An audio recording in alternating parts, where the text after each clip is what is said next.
जय माता दी, जय मां ललितांबिका। कैसे हैं आप सभी? मैं उम्मीद करता हूं आप सभी स्वस्थ होंगे और आनंदित होंगे। भगवती जगदम्बा की कृपा आप और आपके संपूर्ण परिवार पर निरंतर बरस रही होगी। तो आज की वीडियो में जो हम जानकारी लेके आए हैं वो इस विषय पर लेके आए हैं। एक हमारे सब्सक्राइबर भाई हैं, उनका ये प्रश्न था कि भैया मैं बंगलामुखी माता का मंत्र जाप करता हूँ, लेकिन उस मंत्र जाप से मेरे साथ उल्टा प्रभाव मुझे देखने को मिल रहा है, तो इसका क्या कारण है? तो आज हम इस विषय में बात करेंगे और ये भी बताएंगे कि ये आपके साथ क्यों हो रहा है और भी अन्य जो लोग मंत्र जाप करते हैं उनके साथ ऐसा क्यों होता है। तो आज इस वीडियो में संपूर्ण जानकारी आपको प्राप्त होगी। वीडियो को अंत तक देखें। जानकारी पसंद आए तो एक लाइक अवश्य कर दें, कमेंट में जय माता दी लिखें। चैनल पर आप पहली बार आए हैं तो चैनल को सब्सक्राइब कर लें। तो आइए वीडियो शुरू करते हैं। देखिए, सबसे पहली बात करते हैं कि उन्होंने मुझे बताया कि भैया मैं बंगलामुखी माता का मंत्र जाप करता हूं, लेकिन उसका दुष्प्रभाव मुझे देखने को मिल रहा है, उसका उल्टा ही प्रभाव मेरे जीवन पर पड़ रहा है। इसका क्या कारण है? तो देखिए, सबसे पहली बात तो चाहे कोई भी मंत्र हो, माता बंगलामुखी का ही नहीं, कोई भी मंत्र हो, उस मंत्र को जपने का अधिकार गुरु द्वारा प्राप्त होता है, या फिर वो मंत्र किसी के द्वारा आपको दिया जाए तब उस मंत्र का जाप आप कर सकते हैं। केवल आप अपने इष्ट का जाप उनसे प्रार्थना करके शुरू कर सकते हैं, अन्यथा किसी भी मंत्र का जाप ऐसे ही नहीं करना चाहिए, क्योंकि हर मंत्र के ऋषि होते हैं, हर मंत्र के देवता होते हैं। पहले उनको संतुष्ट करना पड़ता है, उसके बाद हम उस मंत्र का प्रभाव अपने जीवन में देख पाते हैं, उसका शुभ फल हम प्राप्त कर पाते हैं। लेकिन यदि मंत्र आपको किसी के द्वारा नहीं दिया गया है, आपको गुरु के द्वारा नहीं दिया गया है, या किसी जानकार के द्वारा नहीं दिया गया है जो साधक रहे हों, या उस मंत्र की शक्ति को जानते हो, उस मंत्र का उत्कीलन करना जानते हो, उस मंत्र की शाप विमोचन विधि करना जानते हो, तो वो आपको मंत्र जब प्राप्त कराते हैं तो वो मंत्र आपका श्रापित नहीं होता है, वो मंत्र कीलित भी नहीं होता है, क्योंकि उन्होंने अपने मुंह से बोलकर आपको वो मंत्र दिया है तो उसका उत्कीलन हो जाता है, उनके द्वारा वो आपको प्राप्त हुआ है, तो उसमें किसी भी प्रकार की कोई भी परेशानी आपको नहीं आती है। पहला कारण तो देखिए ये है जिसके कारण आपके साथ ये उल्टा प्रभाव देखने को मिल रहा है। देखिए, दूसरी बात ये है कि मंत्र चाहे कोई भी हो, मंत्र का अर्थ होता है मंत्रणा, मतलब भगवान से आप वार्तालाप कर रहे हैं। जिस शक्ति का मंत्र है उस शक्ति के देवता जो हैं, जो उस शक्ति के प्रमुख देव हैं जिनके लिए आप वो मंत्र जाप कर रहे हैं, उस शक्ति तक पहुंचने के लिए बहुत सारी शक्तियां उनकी सेवा में रहती हैं। वो आपकी परीक्षा लेती हैं और वो परीक्षा लेकर के आपको देखती हैं कि आप जहां पहुंचना चाह रहे हैं उस शक्ति के लायक हैं या नहीं, उस शक्ति की कृपा के पात्र हैं या नहीं। तो देखिए, वहां भी जो सच्चा भक्त होता है, जो एक निष्ठा के साथ चलता है, वो उनकी परीक्षाओं में पार हो जाता है। कुछ समय उनके साथ समस्याएं होती हैं, लेकिन वो फिर बहुत आराम से उस शक्ति की कृपा प्राप्त कर लेते हैं।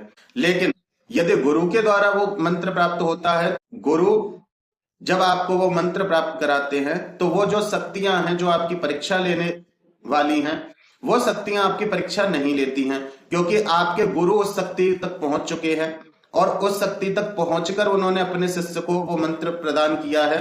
तो वो शिष्य भी उन शक्ति तक पहुंचने का अधिकारी होता है, क्योंकि गुरु का जो शिष्य है वो गुरु समान ही होता है, क्योंकि जो ज्ञान गुरु के पास है वही ज्ञान उनके शिष्यों को मिलता है।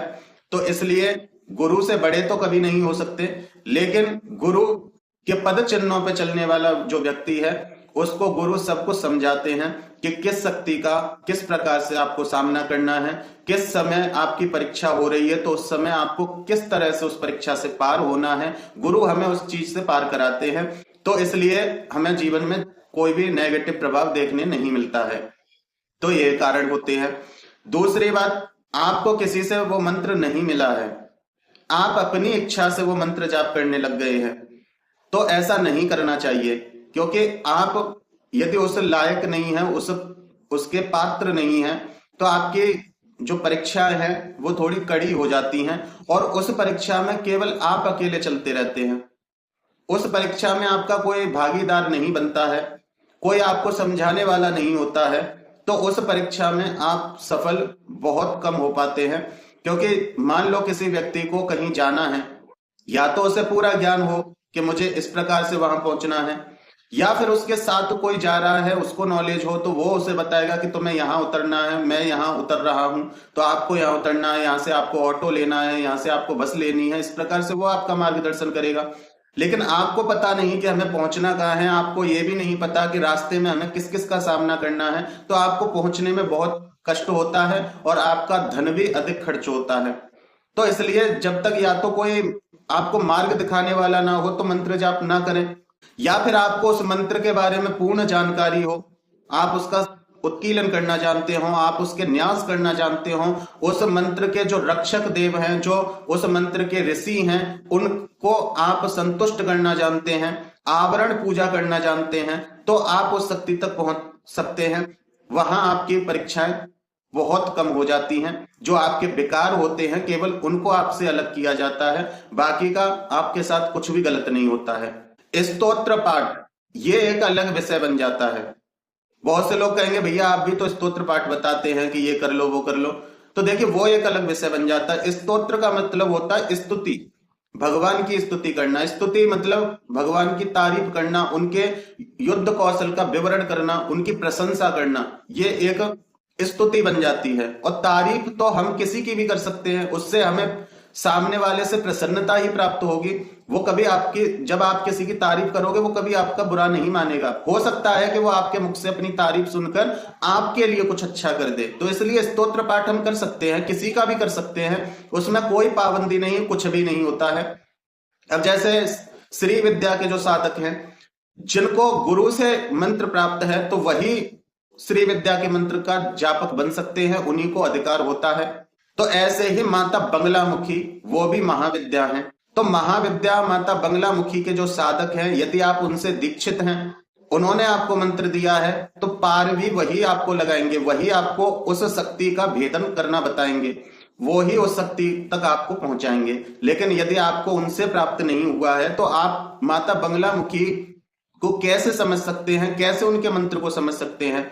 जब श्री विद्या का यदि किसी को मंत्र दिया जाता है तो उसमें बहुत कुछ होता है। ज्यादा मैं डीपली नहीं जाऊंगा, लेकिन मैं इतना बता देता हूं कि पहले बाला का मंत्र दिया जाता है, बाला सुंदरी का, फिर पंचदशी दिया जाता है, पंचदशी के बाद षोड़ाक्षरी दिया जाता है, 16 अक्षरों का जो मंत्र है माता षोडशी का, वो दिया जाता है। इन 3 चरणों में आपकी साधना पूर्ण होती है, तब आप श्री विद्या के अधिकारी बनते हैं।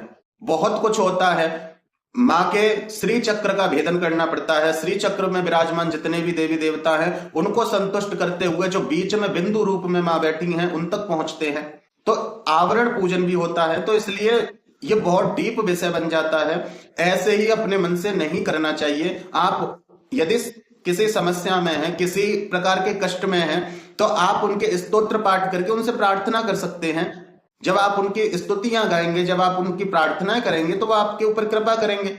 यदि मेरी कोई तारीफ करे तो मैं कम से कम उसकी तरफ देखूंगा तो सही कि ये कौन है जो मेरी तारीफ कर रहा है। मैं उससे बात भी करूंगा, उसकी समस्या भी जानूंगा, उसका निराकरण भी करूंगा। तो इसी प्रकार जब स्तोत्र पाठ हम किसी के करते हैं तो उनकी दृष्टि हमारे ऊपर आ जाती है, और जब उनकी दृष्टि हमारे ऊपर आती है तो वो देखते हैं कि ये इसके जीवन में क्या क्या कष्ट है, ये किन कष्टों को अपने दिमाग में सोचकर इस पाठ को कर रहा है, तो हम इसके कष्टों को दूर कर दें। तो इस प्रकार से स्तोत्र पाठ दुनिया में कोई भी कर सकता है। ललिता सहस्त्र नाम को हर कोई कर सकता है, ललिता त्रिशती को हर कोई कर सकता है, तो उसमें कोई परेशानी नहीं है। लेकिन ललिता माता जो श्री विद्या का मंत्र है, उसको करने का अधिकारी केवल वही है जो श्री विद्या से दीक्षित है। अब देखिए माता बंगलामुखी, जैसा कि आप सभी जानते हैं कि वो षटकर्मों की अधिष्ठात्री हैं। माता बंगलामुखी सभी प्रकार के षटकर्म में निपुण हैं। अब आप मंत्र उनका लेके बैठ गए, मंत्र का मतलब होता है मंत्रणा, मतलब उनसे बातचीत। अब आप उनके मंत्र जपने के पात्र नहीं हैं। आपके अंदर काम, द्वेष, मद, लोभ, मत्सर सब कुछ भरा हुआ है। आप अपने स्वार्थ के लिए उनका जाप करने बैठ गए। तो देखिए माता बंगलामुखी तक जब कोई साधक पहुंचेगा तो उन तक पहुंचने के बीच में भी तो बहुत सारी उनकी सेविकाएं होंगी, उनके गण होंगे, उनकी योगिनियां होंगी। अब सोचिए जब माता बंगलामुखी षटकर्म की अधिष्ठात्री हैं, तो जो उनकी सेविकाएं हैं तो वो भी तो निपुण हैं सब चीज में। यदि शिष्य गुरु के साथ रहता है तो चाहे गुरु के बराबर उसका ज्ञान नहीं, गुरु के बराबर उसके पास शक्ति नहीं, गुरु के बराबर उसके पास सिद्धि नहीं, लेकिन है तो वो उसी कुल का, है तो वो उसी गुरु का शिष्य, तो थोड़ी बहुत विद्या तो उसके भी पास होगी। यदि कोई काली भक्त का शिष्य है, काली के साधक का कोई शिष्य है, तो उसको भी तो काली माँ के बारे में ज्ञान होगा। यदि कोई श्री विद्या का गुरु है, उनका कोई शिष्य है, तो उसको भी तो थोड़ा बहुत श्री विद्या का ज्ञान होगा। तो ऐसे ही जब माता बंगलामुखी की जो सेविकाएं हैं, बंगलामुखी माता की जो शक्तियां हैं, जो योगिनियां हैं, तो वो भी तो इन्हीं चीजों में निपुण होंगी, वो भी तो माँ बंगलामुखी के ही फील्ड की हैं, उन्हीं की शक्तियां हैं। तो वो जब आप मंत्र उनका जाप कर रहे हैं, आपके मन में ये है कि मुझे धन दौलत मिल जाए, आपके मन में ये है कि मेरे लिए माता बंगलामुखी सिद्ध हो जाए, मैं शत्रु का ये कर दूं, मैं शत्रु के ऊपर मारण क्रिया कर दूं, मैं उसका स्तंभन कर दूं, इस प्रकार से आपके मन में ये भावना जरूर होती है। क्योंकि जिस फील्ड में कोई व्यक्ति जाता है, यदि मान लो मैं किसी से बात करता हूं, तो जहां मुझे अपना प्रॉफिट दिखेगा मैं उसी से तो बात करूंगा। 10 लोग खड़े हों, उन 9 लोगों से मुझे कोई मतलब नहीं, लेकिन जिससे मुझे मतलब होगा मैं उससे बात करूंगा।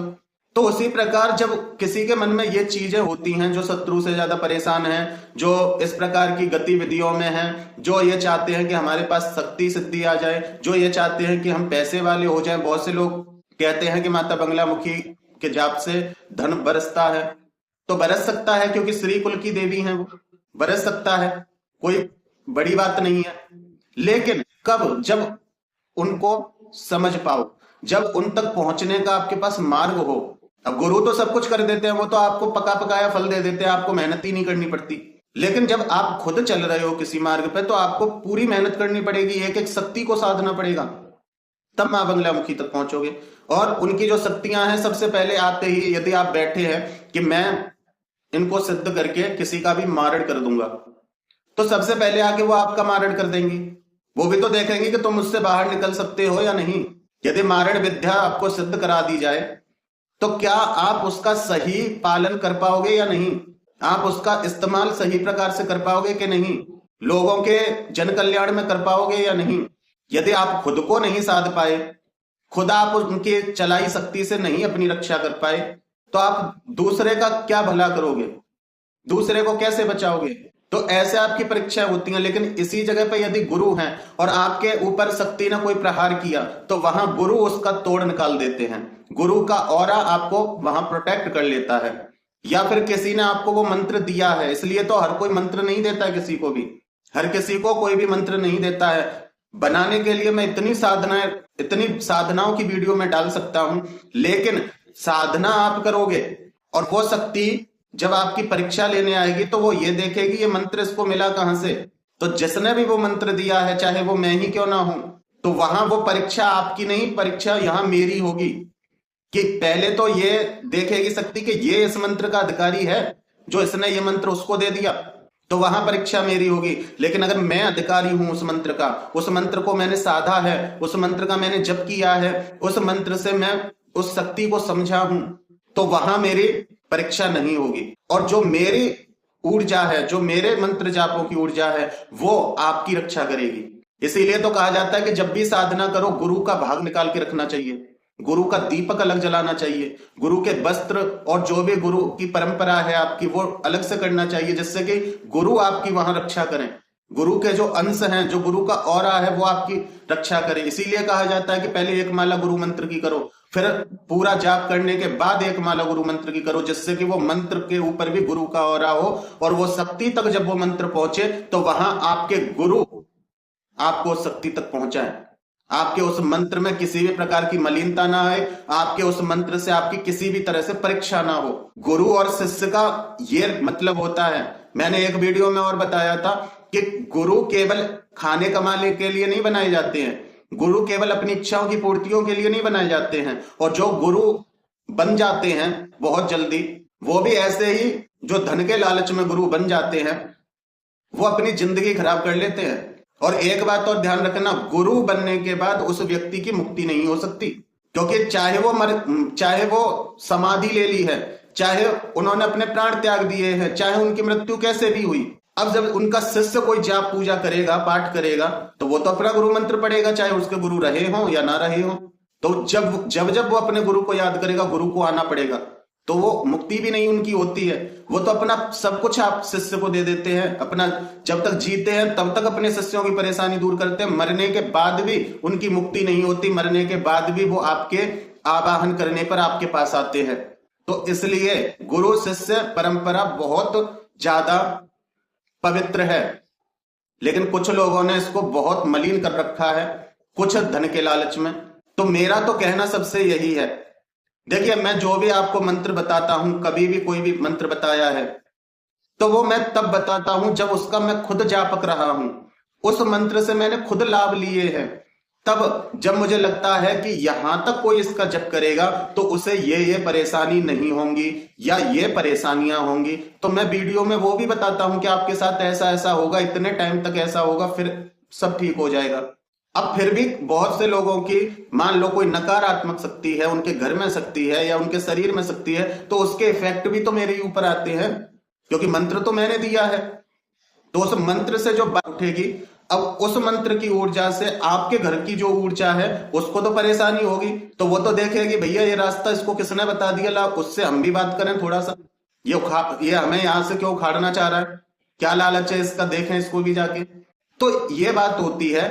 तो माता बंगलामुखी के लिए या तो सही गुरु हो, जो बंगलामुखी मंत्र से दीक्षित हैं, वो ही आपको दीक्षा प्रदान कर सकते हैं, और या फिर आप इस लायक हो, आप इसमें सक्षम हो कि मान लो मां बंगलामुखी ने आपकी परीक्षा ली, उनकी योगिनियों ने आपकी परीक्षा ली, तो आप उस परीक्षा में पार हो जाए, वहां आपके जीवन में कोई परेशानी ना आए, क्योंकि कोई भी शक्ति नहीं वहां तक पहुंचने दे सकती यदि आप उसके पात्र नहीं हैं। इसलिए मैं कहता हूं हमेशा या तो नाम जाप करो या नाम जाप करने में कोई परेशानी नहीं। अब जैसे मैं बैठ के कहता रहूं बंगलामुखी बंगलामुखी बंगलामुखी पीतांबरा बंगलामुखी, इसमें कोई परेशानी नहीं, क्योंकि आप उनका नाम जप रहे हो, आप उनसे एक प्रार्थना कर रहे हो, आप उनसे एक कनेक्शन जोड़ रहे हो, वहां आपकी कोई मनसा नहीं है, आप उनसे प्रेम के भाव से ये कार्य कर रहे हो, आप उनका स्तोत्र पढ़ रहे हो।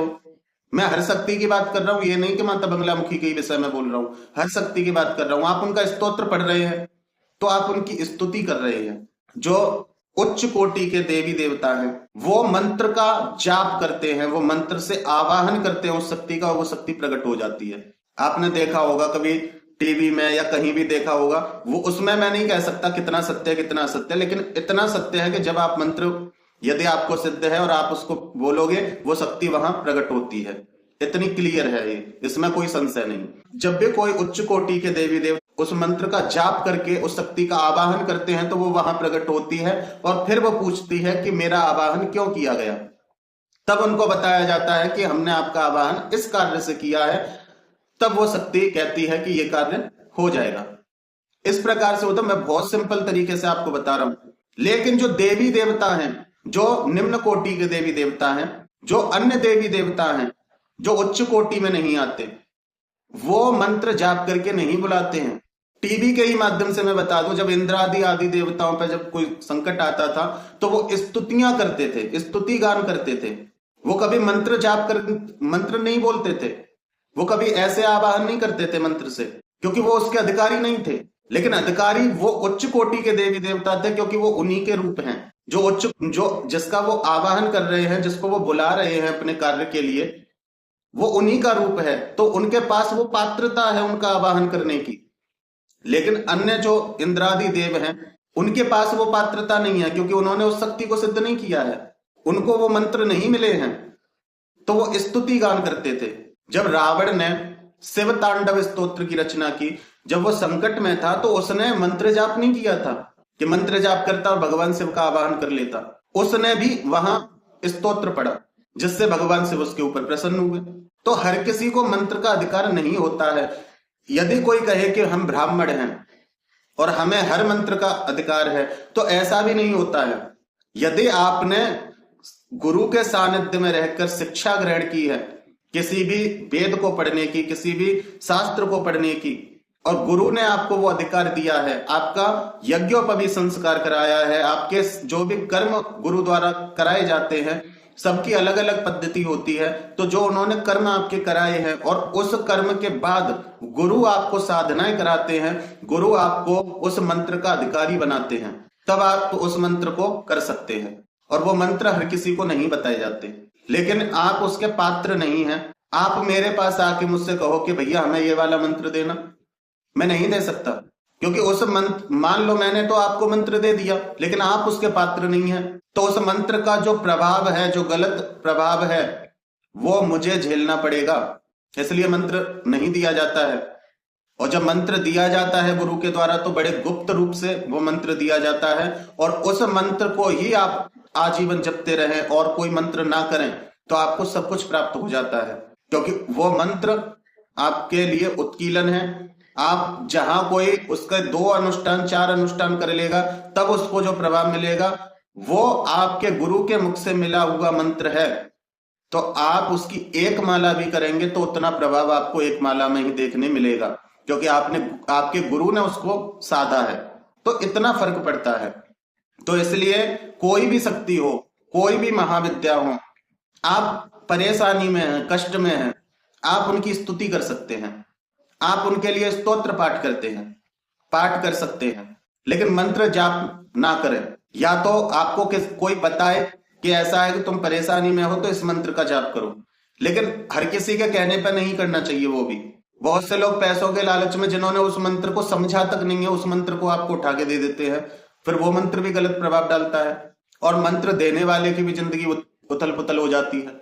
उससे अच्छा है कि यदि आपके मन में उत्कंठा है कि हमें तो मंत्र जप करना है, तो देखिए गणपति का आप कर सकते हैं, क्योंकि वो प्रथम पूज्य है हर चीज में। पंचदेवों में से आप किसी का भी कर सकते हैं, कोई परेशानी नहीं। पंचदेव पूजा इसीलिए बताई गई है। आप गणपति का कर सकते हैं, आप माँ दुर्गा का कर सकते हैं, उनका नाम जाप कर सकते हैं। कोई उग्र मंत्र नहीं, सौम्य मंत्र कोई भी हो आप कर सकते हैं।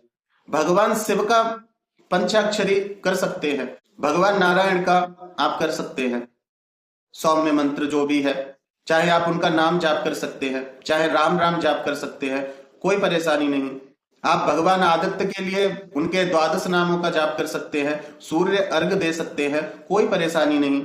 लेकिन जो अन्य शक्तियां हैं, जो अन्य देवी देवता हैं, उनके लिए या तो वो आपके इष्ट हों तो वो आपको खुद अपने बारे में ज्ञान देते हैं, वहां आपकी ज्यादा परीक्षाएं नहीं होती हैं। बस आपकी इस चीज की परीक्षा होती है कि आपका विश्वास कितना है, आपके विश्वास की परीक्षा होती है, वहां अन्य चीजों की परीक्षा नहीं होती है। लेकिन यदि आपके वो इष्ट नहीं है, आपने कहीं से सुना देखा या उनकी महिमा सुन के आप वो कार्य करने लग गए, तो आप ऐसा ना करें, क्योंकि वो कष्ट आपके ही लिए होगा। तो इसलिए सबसे पहले यदि आपके जीवन में कष्ट है, मान लो किसी के जीवन में शत्रु की ही परेशानी है, तो वो चाहता है कि नहीं हम तो बंगला मुखी माता की कृपा प्राप्त करना चाहते हैं, तो आप उनका स्तोत्र पढ़ो, आप उनके कवच का पाठ कर सकते हो, आप उनका चालीसा पढ़ सकते हो और मन में प्रार्थना कर सकते हो कि माँ मैं बहुत कष्ट में हूं, मेरे ऊपर कृपा करो। तो आपकी जो भी परेशानी होगी, माँ की जो सेविका योगिनी है वो ही आपको ठीक कर देंगी, माँ को आने की आवश्यकता नहीं है। यदि किसी को धन की समस्या है, उसने माँ ललितांबिका या राजराजेश्वरी भगवती ललिता त्रिपुर सुंदरी की यदि वो कृपा प्राप्त करना चाहता है, तो जरूरी नहीं कि उसको बाला मंत्र करना पड़े या पंचदशी करना पड़े या षोडशी मंत्र करना पड़े या दीक्षित होना पड़े, आवश्यकता नहीं। आप ललिता सहस्त्र नाम पढ़ सकते हैं, आप उनके आवरण के एक चक्र का भी भेदन कर लेते हैं, तो आपको सब कुछ मिल जाता है, आपको कहीं भटकने की आवश्यकता नहीं पड़ती। तो इसलिए मेरा कहने का तात्पर्य क्या है कि कोई भी मंत्र हो, और मैं तो सबसे देखिए एक ही बात कहता हूं कि आप अपने जीवन में केवल अपने इष्ट का जाप करें। यदि आपके गुरु नहीं है, उनका जाप करें, वो ही आपके गुरु बन के आपकी रक्षा करेंगे, वो ही अपने बारे में भी आपको ज्ञान देंगे और वही आपके लिए जो सही है उस तक आपको वो अपने आप पहुंचाएंगे और उस शक्ति के बारे में भी आपको समझाएंगे, चाहे वो किसी के माध्यम से उस शक्ति के विषय में आपको जानकारी प्राप्त कराएं। लेकिन उस शक्ति को आप इतना समझ जाओगे कि आपके साथ कुछ होगा तो आप उस परीक्षा में पार हो सकें। लेकिन ऐसे ही आज आप सुन लो कि माता बंगलामुखी का मंत्र करने से इतना धन बरसेगा या इतनी वो होगी, कुछ नहीं होगा, आप परेशान हो जाएंगे। मेरा कार्य है देखिए सत्य बताना, बाकी जीवन आपका है, आप अपने अनुसार चल सकते हैं, मेरा इसमें कोई वो नहीं है, लेकिन मेरा कार्य है आपको सत्य बताना। और एक यही भाई ने, मैंने 2 से 3 साल पहले एक व्यक्ति के साथ भी देखा है, जो अपने दोस्त को देखकर, उनके दोस्त तो दीक्षित थे माता बंगलामुखी मंत्र से, बंगलामुखी साधक से दीक्षित थे वो तो उनको तो वो मंत्र मिला था, वो अधिकारी थे माता बंगलामुखी के मंत्र के, लेकिन जो उनके दोस्त थे वो उसके अधिकारी नहीं थे, ना उन्होंने उन्हें मंत्र बताया था, क्योंकि गुरु मंत्र था तो वो क्यों बताएंगे। लेकिन वो रंक से राजा बन गए। उनके पास पहले थोड़ी बहुत प्रॉब्लम थी, लेकिन फिर वो थोड़े सही होते गए। एक तो गुरु कृपा, दूसरी वो बंगलामुखी के वजह से उनके जीवन में जो भी कोई शत्रु बाधा, प्रेत बाधा, जो भी कोई परेशानी थी वो भी दूर होने लगी, तो उनका जीवन थोड़ा सही होने लग गया था। उसको देख के उनके दोस्त ने भी पूछा कि भाई तुम किसकी पूजा करते हो, तो उन्होंने बस इतना बताया था, माता बंगलामुखी की। अब ना तो जिसने पूछा था, ना तो उसको नियम पता, ना उसको मंत्र पता, उसको कुछ भी पता नहीं। बस उसने देखा कि इसको ये फायदा हुआ इनकी पूजा करने से, मैं भी करूंगा। अब उसने कहीं से देख दाख के उसने मंत्र भी ले लिया माता बंगलामुखी का, चाहे नेट से देखा हो, चाहे किसी पुस्तक में से देखा हो, कैसे भी उन्होंने ले लिया। अब कुछ टाइम करने के बाद उनके ऊपर कर्जा बढ़ने लग गया, उल्टा प्रभाव हुआ, उसके जीवन में खुशियां आ रही थी, उसके जीवन में परेशानियां। तब एक बार की बात है, हम गए हुए थे उनके यहाँ, तब उन्होंने हमसे पूछा कि ये जो पीताम्बरा देवी हैं ये कौन है। मैंने कहा ये तो महाविद्या है, कि हम इनका ऐसे ऐसे जाप करते हैं, क्या सही है। मैंने उनको कहा कि आप उनके अधिकारी नहीं हैं, आप उनकी भक्ति कर सकते हैं, पूजा कर सकते हैं, लेकिन उनके मंत्र के अधिकारी या तो आपको मंत्र किसी ने बताया हो, या मंत्र उस मंत्र से आप दीक्षित हुए हो, तो आप उसको कर सकते हैं। फिर मैंने उनसे कहा एक बार आप मुझे उस मंत्र को बताइए, मंत्र क्या है। तो उन्होंने मुझे मंत्र दिखाया, मंत्र गलत था, मंत्र भी गलत था। तब मैंने उनको कहा, मैंने ऐसा है, पहली बात तो माता बंगलामुखी हो या कोई भी शक्ति हो, जब तक उसके बारे में कोई आपको जानकारी देने वाला नहीं है, जब तक आपको उस शक्ति तक पहुंचने का मार्ग देने वाला कोई नहीं है, तब तक पहली बात तो आप उस शक्ति तक नहीं पहुंच सकते। क्योंकि उस शक्ति तक पहुंचने में जो जो आपको परेशानी आएगी, हो सकता है कि आप नास्तिक भी बन जाएं, कि जब से मैं तो ये करने लगा हूं मेरी तो जिंदगी खराब हो गई, भगवान भगवान कुछ नहीं होता। 1000 बात हो सकती हैं। कहने का तात्पर्य मेरा इतना है, हो सकता है किसी के मन में घृणा आ जाए, तो वहां व्यक्ति खुद दलदल में फंसता चला जाता है। और जब सही मार्ग दिखाने वाला हो तो फिर वहां पे वो बताएगा तो सही कि अच्छा इस टाइम तेरे साथ ये हो रहा है, तो कोई बात नहीं, इतने टाइम तक होगा, इसके लिए तू ये कर लेना। तो वहां उसको एक मार्ग मिल जाता है, तो वहां उसको जीवन में फिर परेशानी इतनी नहीं होती है। लेकिन अब कुछ पता ही नहीं और कर रहे हैं, तो मैंने उनसे कहा, मैंने ऐसा है, पहले तो आप इसको बंद कीजिए जो भी आप कर रहे हो, क्योंकि जो आप कर रहे हो ना तो ये मंत्र ही ठीक है, और ना ही आप उस शक्ति के पात्र हो, क्योंकि आपने स्वार्थ में उनका जाप चालू किया है, तो आप ये मत करो। तो उन्होंने कहा कि जो उनके चौकी वगैरह लगी हुई थी कि इसका मैं क्या करूं। मैंने कहा सबको विसर्जित करो, यंत्र वगैरह सब विसर्जित करो इसको। कि तो फिर मैं क्या करूं। मैंने कहा कुछ नहीं, अपने इष्ट का मंत्र जाप करो, अपनी कुलदेवी की पूजा करो, अपने पितरों की पूजा करो, और जिस भी भगवान से आपका भाव जुड़ता है, जिसके भी बारे में आपके इष्ट आपको बताते हैं, या आपके गुरु, जब आप गुरु धारण कर लो तब आपके गुरु बताएं, आप उसको करो। कि हमारे जीवन में थोड़ी बहुत परेशानी आ रही थी धन से रिलेटेड, मैंने धन से रिलेटेड परेशानी आ रही थी तो माता लक्ष्मी की कर सकते थे, लेकिन उनका भी आप श्री सूक्त का पाठ कर सकते थे, माँ लक्ष्मी की गायत्री का जाप कर सकते थे, वहां कोई दिक्कत नहीं थी। उसको हर जनमानस कर सकता है, क्योंकि महालक्ष्मी का मंत्र करोगे तो उनकी भी योगिनियां हैं, हर शक्ति की सेविकाएं होती हैं। तब उनके समझ में आया, तब उन्होंने विसर्जन किया उस चीज का। तो देखिए कोई भी शक्ति हो, या तो पहले आप उसके बारे में पूरा जाने समझें, उनके बारे में थोड़ा ज्ञान अर्जित करें। यदि नहीं तो आपको वो किसी के द्वारा बताया जाए कि ये विधि है, इस विधि से करना, ये परेशानी आएंगे, इनसे आपको ऐसे निपटना है, इस मंत्र का जाप करना है और इतनी माला करनी है, इस समय करना है। वो जो पूर्ण विधि एक बताई जाती है वो एक अलग चीज है, उसमें आपको कष्ट नहीं होता है। या फिर आपके गुरु द्वारा आपको कोई साधना या कोई मंत्र दिया जाता है, उसमें आपको कष्ट नहीं होता। लेकिन जब आप खुद करोगे किसी कार्य को और उसके बारे में आपको नहीं पता कुछ भी, तो वहां आपको कष्ट हो जाता है। तो मैंने उन भाई को ये भी पूछा था, मैंने ये मंत्र आपको किसने करने के लिए बोला, या माता बंगलामुखी की भक्ति करने के लिए आपको किसने बोला। तो उनका कोई रिप्लाई आया नहीं। तो फिर भी मैं कहता हूं कि अगर वो भाई मेरी वीडियो देखें, तो यदि आप गुरु मंत्र, वो आप दीक्षित हैं बंगलामुखी के साधक से, तो आप इस विषय में उनसे बैठकर बात कीजिए कि मेरे साथ ऐसा ऐसा क्यों हो रहा है। और यदि जो मैंने आपको अब तक बताया वीडियो में, यदि वही बात है, तो आपके साथ परेशानी इसीलिए हो रही है। तो यदि आप परेशान हैं किसी चीज से, शत्रुओं से या भूत प्रेत आदि बाधाओं से या ग्रह बाधा से, किसी तरह से परेशान हैं, तो आप माता बंगलामुखी का स्तोत्र पाठ कर सकते हैं, बंगलामुखी कवच का पाठ कर सकते हैं। लेकिन मंत्र के आप अधिकारी नहीं हैं, क्योंकि उग्र शक्ति है वो। त्रिखुर था, त्रिखुर के पास इतना बल था कि उसने सभी लोगों को बवंडर में फंसा दिया था। एक ऐसा उसने ब्रह्मांडीय बवंडर उत्पन्न किया जिसमें पूरे ब्रह्मांड को निगल जाने की सामर्थ्य थी। उस त्रिखुर को भी माता बंगलामुखी ने स्तंभित कर दिया, उसको भी भ्रमित कर दिया। तो व्यक्ति हैं, हम उनकी शक्ति का अनुमान भी नहीं लगा सकते। कृपा हर व्यक्ति प्राप्त कर सकता है, उनकी सेवा कर सकते हो, लेकिन उनको साध नहीं सकते। उनको साधा गुरु के ही माध्यम से जा सकता है, यदि आपके गुरु ने उनको साधा है, या फिर आपके कई जन्मों के पुण्य इतने एकत्रित हुए हों, आप जन्म जन्मांतर से उसी शक्ति की साधना उपासना करते चले आ रहे हैं, तो वो शक्ति आपको स्वयं सिद्ध होती है। वो अपने लिए वो आप खुद तक पहुंचने के लिए आपके लिए मार्ग खुद बनाती है। तो ये बात होती है। तो मैं उम्मीद करता हूं कि उन भाई को अपने प्रश्न का उत्तर मिल गया होगा, और जो जो मेरे भाई बहन हैं उन सभी को अपने प्रश्नों के उत्तर मिल गए होंगे। फिर मिलते हैं एक अगली ऐसी ही वीडियो में, एक नई जानकारी के साथ, एक रोचक जानकारी के साथ। तब तक अपना और अपने परिवार का ध्यान रखें, भगवान की भक्ति करें, निरंतर भक्ति करें और भक्ति पथ पर आगे बढ़ते रहें। जय माता दी, जय मां ललितांबिका।